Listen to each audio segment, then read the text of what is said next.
good morning. Happy Monday. Some of you got the riddle right yesterday. A lot of you were very close, okay? But just a couple of you got it right.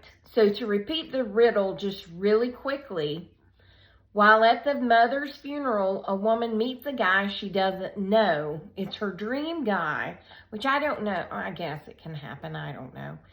I'm a little too cynical to believe that you can just run into somebody and believe that's the one for you without even finding out his name, but whatever. She's pretty sure he could be the love of her life. However, she never asked for his name and number, could not find anyone who knew who he was. A few days later, she deceases her own sister. Question is, why did she do it? So it says on here that a psychopath would know that the answer is she deceased her sister because she hoped the mystery guy would also show up to her sister's funeral and she would be able to see him again. So her sister was not dating the man, didn't know the man, was not partners with the man, nothing like that. It's just that the woman hoped by deceasing her sister that he would show up. And I got it right. I don't know. I didn't think anything about an inheritance. I didn't think anything about it was her sister was dating him or anything like that. I just said, well, she hoped he would show up again. It says, if you got it right, don't start padding up your walls just yet. No one knows where the riddle came from, so it's not like it's a professionally approved method for diagnosing psychopaths. According to Psychology Today, only 1% of the population are true psychopaths. So I'm not really a psychopath. I'm just logical. Is that logical? I don't know. Yeah, anyway, there was something else I was going to talk about, and it has since left me. Oh, yeah. Someone just posted a picture of this beautiful spider web. I think they're beautiful. Outside of her home and said she was starting to decorate for Halloween. Well, I have one in my tree out back, which I did not see when I was out there walking around with Naomi doing her photo shoot, and I ran into the guide wire. You know the guide wire, the anchor wire that holds the telephone pole in place, that guide wire, anchor wire. I don't know what they're called. Well, anyway, I ran into that, and that dadgum thing was so strong, I bounced back off of it.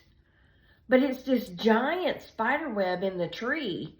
Now, I don't know. I didn't see the spider. Maybe she was out getting dinner for her children. But it looks like it's probably one of those yellow and black ones, the Joro spiders, which I like them because they eat their weight in mosquitoes. So, hey, I never kill a spider that is outside. Just don't come in the house, okay? That's all I'm asking. Don't come in the house, and we'll all live happily ever after. But yeah, that guide wire was so strong I ran into it and bounced off of it. Speaking of those things, guide wires, anchor wires, when I was 16, I drove my mom's car to my best friend Kim's house, and as I was, her driveway, it kind of went up and then it curved around like this. And I wasn't the best driver when I was 16. So I was kind of coming back down, and I'm sure I wasn't paying attention because, yeah. Somehow I got over in the grass, and not only did I get in the grass, but my back tire started going up that guide wire. Now, thinking back on it, I'm not sure what happened. I don't know if my tire then fell off and I was stuck up there. I don't know why I couldn't just drive it back off. I remember a whole lot past that. I'm pretty sure I just fainted because I had to call Shirley and tell her. Well, I didn't call Shirley. My best friend's sister Christy called Shirley and told Shirley that I had been involved in a wreck, that I had hit a telephone pole. Well, I've told y'all before, Shirley didn't handle emergencies well, and she nearly passed out. And I don't know if they ever corrected that, but Mom was very thankful to get there and see that I had not hit a telephone pole. I had just driven up backed up, as it were, the guide wire, anchor wire. The thing that goes from the pole into the ground, whatever that's called, I don't know, but anyway. Hello, it's me again.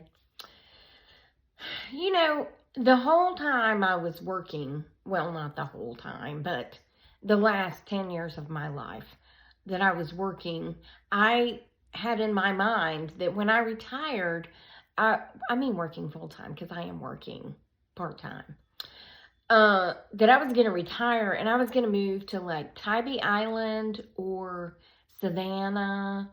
I mean, I would love to live down at St. Simon's, but I'm peeling my nail polish off. I go today. Don't look at that. She's not going to be happy that I'm peeling it off, but whatever. Anyway, I was going to move down there. I was going to move to the beach. One, I thought I would have my life more together and have more money to be able to just pack up and move to the beach. Two, I didn't put into consideration that my parents would need me at that point in my life. Three, I didn't realize that menopause was going to hit and I was going to start hating hot weather and humidity like I do. Okay, so then I started changing my mind and saying, well, plus on top of all that, hurricanes, okay, just plain and simple hurricanes. They seem to be getting more frequent and they seem to hit harder these days. I don't know if that's true, but it just seems that way, doesn't it? Or maybe I'm just paying more attention now. I don't know, but God bless the residents of Florida, especially. I have salad dressing on my shirt. Well, it was on my shirt and then it was on my fingers and I just licked it off, so that's fine. Anyway, God bless the people especially on the western side, the Gulf side of Florida, who they're expecting another hurricane, Milton, to hit a category 4. A category 4. Hello. I mean, and I worry about my cousins and my aunt. I keep getting text messages. I keep worrying about my aunt and my cousins. Now, one side of the family lives on the Orlando side, so I'm not as worried about them because the storms keep coming in from the Gulf side, but the other side of the family is in or near Bartow, and that is an hour-ish east of Tampa. So that kind of concerns me for them because I'm thinking category 4 hitting Tampa is not gonna slow down much by the time it hits Bartow. But one thing I know about Floridians is they don't run away from storms typically unless they have to. So I don't think I have the intestinal fortitude to be a Floridian because heat, humidity, which is 10 times worse than it is here, alligators, and hurricanes. Okay? I mean, I applaud you, Florida, because, wowzer. Okay, so then my next thought was, okay, well, I'll just move to the mountains, okay? And I'll live North Georgia, Tennessee, North Carolina, that area right up in there on a river. Now a hurricane has hit that and destroyed that dream for me. I mean, I would say that it would probably never happen again, but you can't say that these days because they just seem to, everybody is just crazy, okay? The whole world has gone crazy and the weather system is, it's like it's being controlled by some sort of demon or something. And so I was speaking about that to a friend of mine, and I said, now I can't move to the mountains and live by a river like I wanted to. I just want to live near water. I mean, I say that, and then I think about mosquitoes, and I go, do you really want to live by water? But see, a river would be moving water, and they don't really like moving water. But hurricanes. And he said, well, you could live on top of the mountain. And I said, but then you got mudslides. I mean, the houses that were on top of the mountain are now at the bottom of the mountain and in the river and down the road, river. They're in another town, okay? So you can't live on top of the mountain either. So I guess I'm going to stay right here for a while until I figure all this out. I mean, I just don't know. I don't want to live where there's long, hard winters.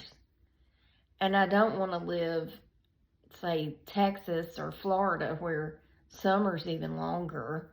I mean, I kind of like where I live in the northern part of Georgia because we do have four seasons. We do have 4 seasons, even though a couple of those seasons are cut really short. I mean, we still get the vibrant colors in the spring and the vibrant colors in the fall, even though it's short-lived. But it's going to be 82 today and hot, so I don't really want to talk about that. But anyway, I know some of y'all's probably still 110 or something, but I mean, this is North Georgia. It's not supposed to be 82 in October. It's supposed to be more like 75-ish with less humidity, okay? Humidity is the devil. It just is, okay? Anyway, I've rambled on long enough, so I guess I'll let you go. But remember, I love you. Jesus loves you. I hope it's coming back soon, because people be crazy.